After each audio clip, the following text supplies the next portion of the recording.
vamos conversar sobre a segurança na operação de vasos de pressão. Alguns dos gases armazenados nestes equipamentos são extremamente perigosos. Daí a importância do cumprimento rigoroso de uma série de normas. Em algumas empresas, como por exemplo as petroquímicas, o número de vasos de pressão em uso é grande. Uma única indústria pode possuir cerca de 2.000 vasos e todos necessitam de controle e manutenção.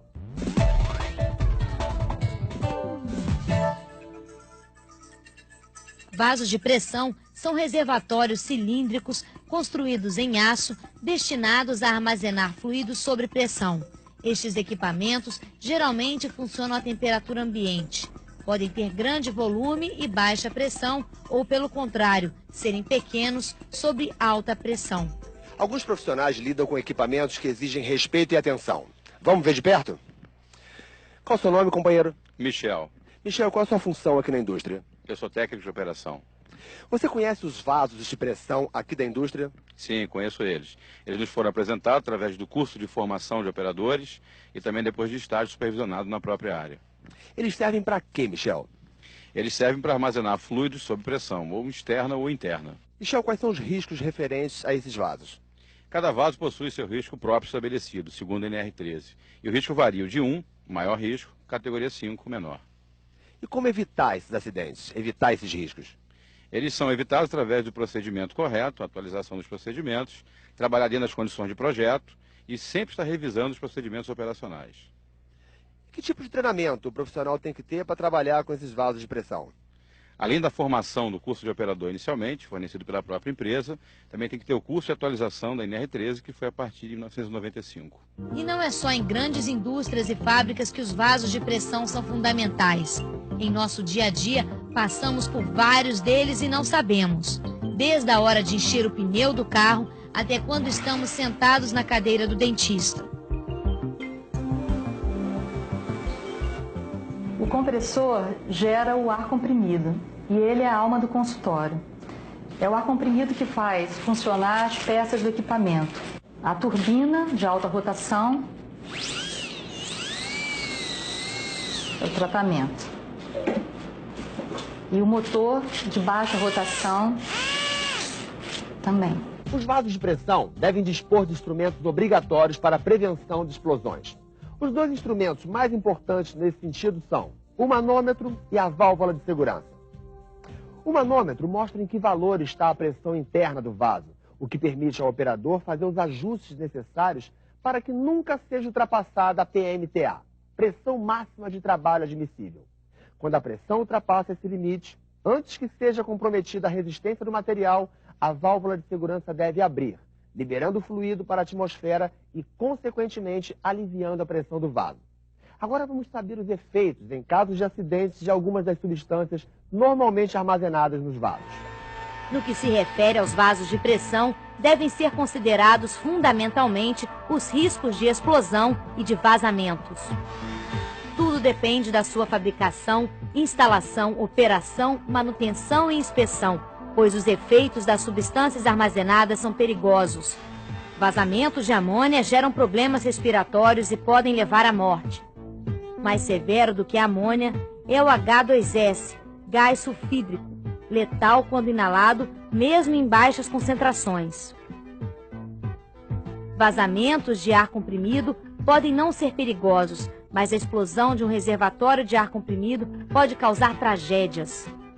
O hidrogênio é altamente inflamável, por isso vazamentos desse gás podem não causar a intoxicação, mas sim explosões severas. A pressão e o volume são grandezas de grande importância, pois determinam a amplitude dos danos que incluem explosão, contaminação e queimaduras. No Brasil, a principal norma a ser seguida para garantir a segurança dos vasos de pressão é a NR13, norma regulamentadora do Ministério do Trabalho que trata de caldeiras e vasos de pressão. A NR13 lista as irregularidades que são caracterizadas como risco grave e iminente. Entre elas podemos citar falta de válvula de segurança, falta de instrumento que indique a pressão de operação, ou seja, falta do manômetro, uso de artifícios que neutralizem sistemas de controle e segurança. Em locais confinados, não dispor de saídas em direção distintas, amplas e desobstruídas, falta de seguro para as atividades de manutenção, operação e inspeção, ventilação, iluminação, conforme normas oficiais e sistemas de iluminação de emergência. E é importante deixar claro que situações de risco grave e iminente como essas, quando identificadas pela fiscalização do Ministério do Trabalho, determinam a interdição do equipamento, o que pode resultar na paralisação de uma fábrica ou unidade inteira. O acidente com vaso de pressão não é muito corriqueiro. São acidentes que raramente acontecem. O problema é que quando eles acontecem, eles são bastante catastróficos. A segurança deles depende, primeiro, do fabricante, que começa na fabricação. Depois passa pela instalação desse equipamento no local onde ele vai funcionar.